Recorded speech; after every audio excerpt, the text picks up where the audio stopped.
Hi, welcome to the Big Bear Homestead. And today we're going to talk about predator control in the beginning of trapping season.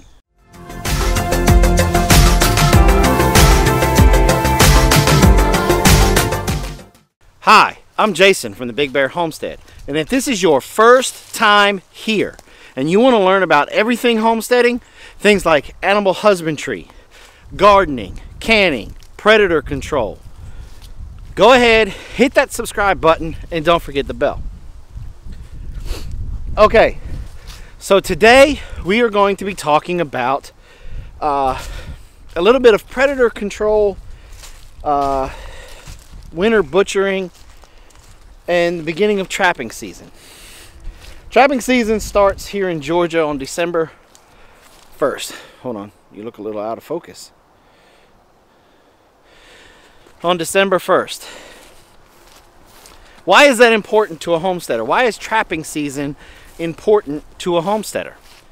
Well, in my humble opinion, it's important because predator management is a key thing to stopping predators from getting your critters on your homestead. If you keep the population of raccoons and possums, foxes, coyotes, you keep their numbers small, then their natural food sources will not become strained and they will not venture out to your homestead looking to get your vegetables, your chickens, your eggs, and stuff like that. So today we're gonna mosey on out here to my back pasture because it's winter time. Hold on, we gotta pass my son on the riding lawnmower.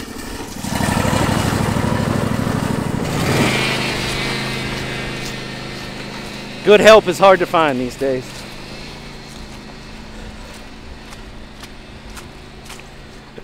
Okay, so we're headed out to my back pasture area. Now what we're gonna do out here is, let me pan around and let you guys see my pastures while I undo the gate.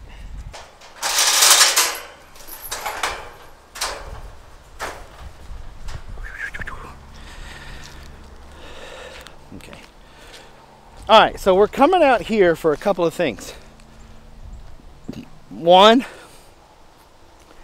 I'm continuing to scout my homestead. Let me bring you over here because of the sun.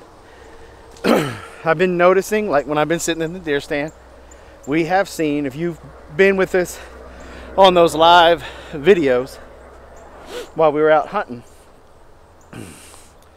we've seen some gray foxes, we've seen a bobcat, we've seen a big old coon, and of course we saw some beavers and stuff, but I'm not really too concerned about the beavers aspect of it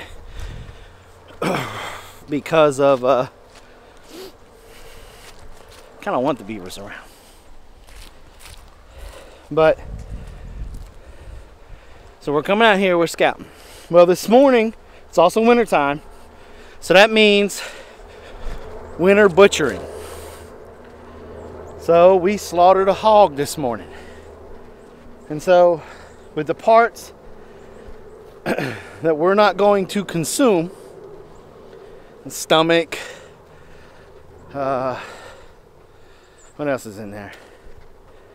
The intestines, you make casings for sausage. Let's see.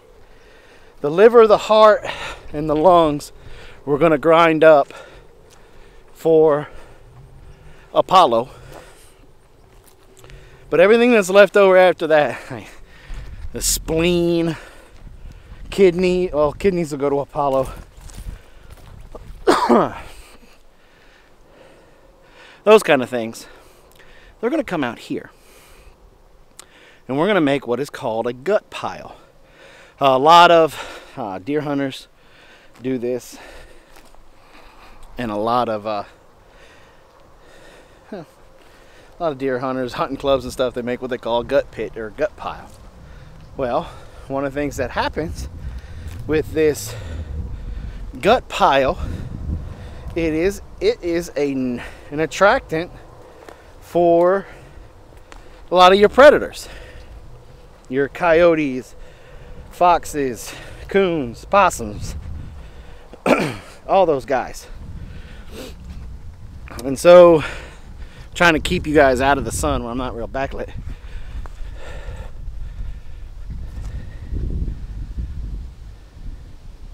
Thought I saw something. So what I'm doing is, anytime that we had like if we lost a steer or a calf, and if we were doctoring it, we gave it the antibiotics and lost it anyway, well, we would bring it out to this one spot. So we've been having this quote-unquote gut pile pretty much since we've been here, since we moved here about 6 years ago. We don't use it as heavily as we used to, but this is exactly how I got the, let me stop right here, I'm in the shade. When we first moved on this homestead, it was overrun with predators. It was a lot of everything was overgrown, stuff like that. So I put in place this gut pile. Anytime we butchered a chicken, butchered a pig, went to the local deer processor that was real close to the house, and I gave him a gut bucket, asked him to put all that stuff in there, explained to him that my homestead was overrun by predators and that I needed a way to get them to kind of come to me.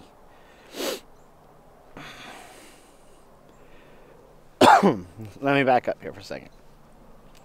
That wasn't my very first go-to thing. I set normal dirt holes and flat sets and stuff like that, and I put a hurting on the coyotes. But here's the thing. When your pack starts to get large, they watch their cousins and their buddies and their girlfriends and everybody get caught. And so they start putting two and two together, and they go, okay, well, the last time I smelled that smell, Billy Bob, he ain't around no more, and he went over there to investigate. I'm not going to go anywhere near it.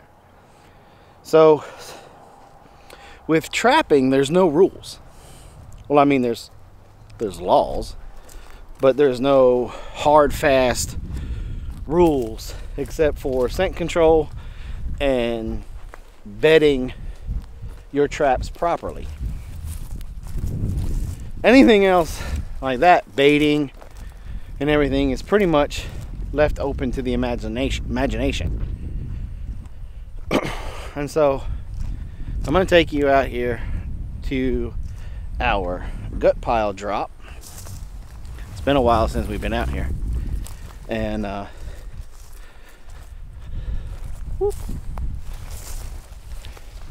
take you to it. As a matter of fact, we're getting close right now, because as you can see right here, let me flip you around. Flip this around. Okay, as you can see, as we're walking up on the area, you're gonna see a boneyard. Okay, there's a vertebrae, there's another vertebrae,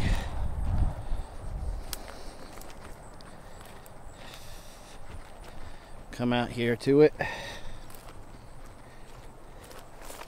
Okay, look over here. There's some more bones over here where they've been taking them. That looks like a vertebrae. There's a rib bone. This is basically a little boneyard back here, okay? It's all over the place. There's a femur. That's a cow femur, not a human femur. Okay, just want to point that out. Okay. Here's the skull of the one calf steer we lost. We had a bad storm come through and tree toppled over a fence. He ran out, got hit by an 18-wheeler. We did our best to try and save him, but we couldn't consume him because the vet pumped him full of some antibiotics in order to try to make him make it, and he didn't make it. And so he came out here to the boneyard. Okay, now in this area here, pretty soon you'll probably start to hear a tractor in a little bit. Blaze is going to be bringing out the gut bucket of the stuff that we're not going to be using with the pig or from the pig, and he'll dump it out here in this area. Trapping season officially starts Saturday.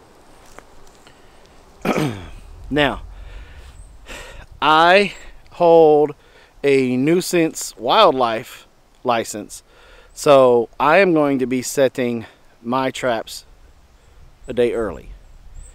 And it's on my own property, so I'm going to come out here Friday evening, Friday afternoon, and I'm going to set my canine sets all around this area right here. Okay, all around in here. Right, and we're going to bring you guys along to this trapping season. That way you guys will see it in action. And we're going to set predator sets out here to help manage our population. So I wanted to bring you guys out here. I wanted to get out here before the guts and stuff got out here. I know that can be kind of gross sometimes, and let you guys know that what we were doing. And so now I'm just gonna walk around the perimeter of my property, some fence lines, do a basic little fence line check. I'm gonna bring you guys along, but I'm not gonna be talking a lot, and we'll let you guys see part of our homestead. Be back in a minute.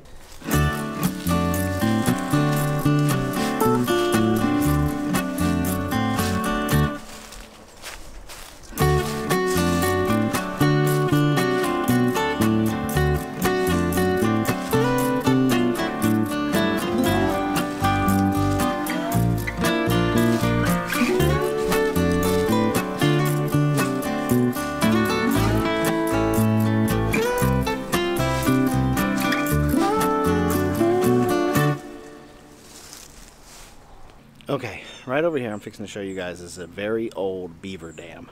These beavers have been back here a while. I may step over the fence because I do have hunting and trapping permission for over there and start to thin this one out a little bit. They're starting to encroach a little bit on my property down here. I haven't made that decision whether or not I'm going to do that or not, because I do want them down in this creek bed to make my creek bed a little bit wider and deeper. So I haven't made that decision, but check out this beaver dam.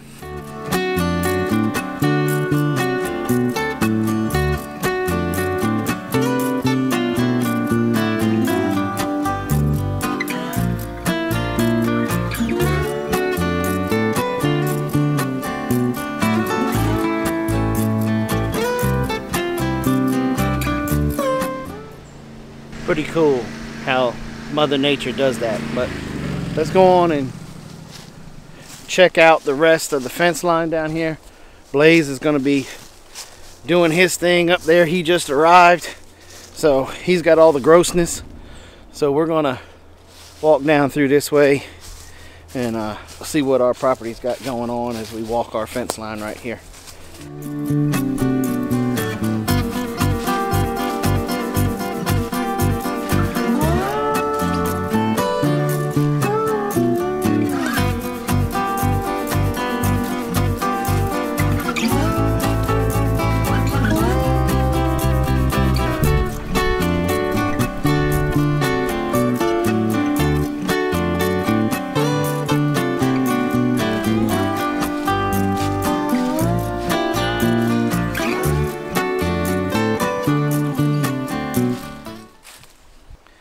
Okay guys, I got something really neat that I want to show you. That we probably, when we first got here and when we put a hurting on the beavers, probably stopped this. And that's why it has all the scar tissue that's going to be wrapped over. But let me show you some chew marks from probably 5 years ago. Beaver did that. Pretty cool. Okay guys, well, wanted to bring you along on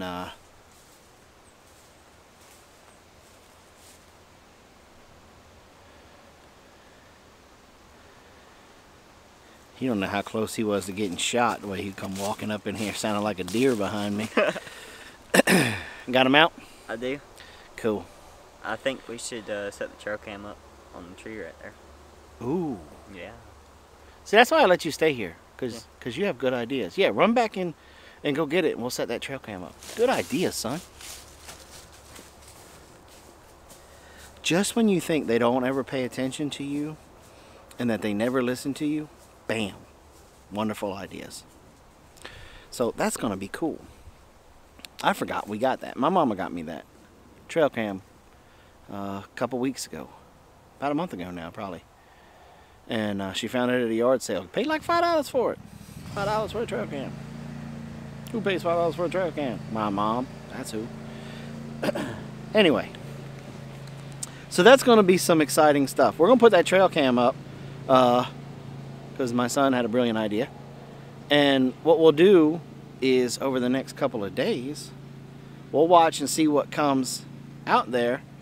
And we will, on our very first trapping season, when we come out to set traps, when the very first video about trapping season comes out, we'll show you the footage that we get from this trail cam. And so maybe we get a lot of possums. I'm hoping to see some coyotes on there. I really am, because I really want to catch me some more coyotes. And Mama's got some plans for some coyote fur. It's going to be a good cold winter this year, and so the fur is going to be nice and prime. Nice and prime. Good thick winter coat, good layers of fat. I like fatty beavers. I like fatty coons, because you can save the beaver fat and make tallow, and you can render coon fat just like you do pig fat and make lard. So excited. But anyway, I wanted to real quick shoot this vlog by myself with this new little tripod-y thingy that was gifted to us. And so I'm not a vlogger, so to say, so I apologize if this was boring. And but I wanted to bring you guys along, show you what we were doing, give you a quick update on what's going on here on the homestead, because I know I haven't been able to put out a lot of videos. And it's at that second time of year when things are starting to cranking up, getting traps ready, stuff like that. I do have that how to get your traps ready video out. I'll put it up in a card, something like that. I'll also, in the tail end of this video, I will put a thing to trapping seasons, the playlist to trapping seasons past. But it's that time of year again.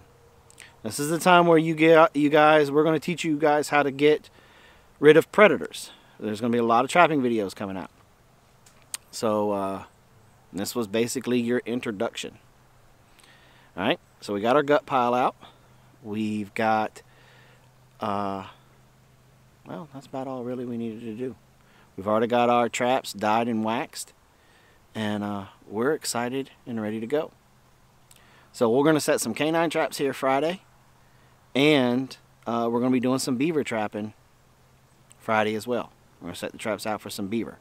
And so Saturday morning, fingers crossed, we'll have some catches to be able to show you guys. Well, that's it for this vlog. Don't forget, if you want to participate in our seed swap program, please email me at bigbearfarms@hotmail.com and send us the list of seeds that you have to swap, and also your geographic location and what seeds you are looking for yourself. Okay, and that's all really you need to do. And Robin and I are going to have that seed swap page up before or by the new year. And the cold weather is getting to the battery on the camera because now it is blinking red. So go check out the seed swap live stream that we were talking about, and you can get more details on that. And I'm going to get out of here before the battery dies. So thanks for coming by the Big Bear Homestead, and like always, have a nice day.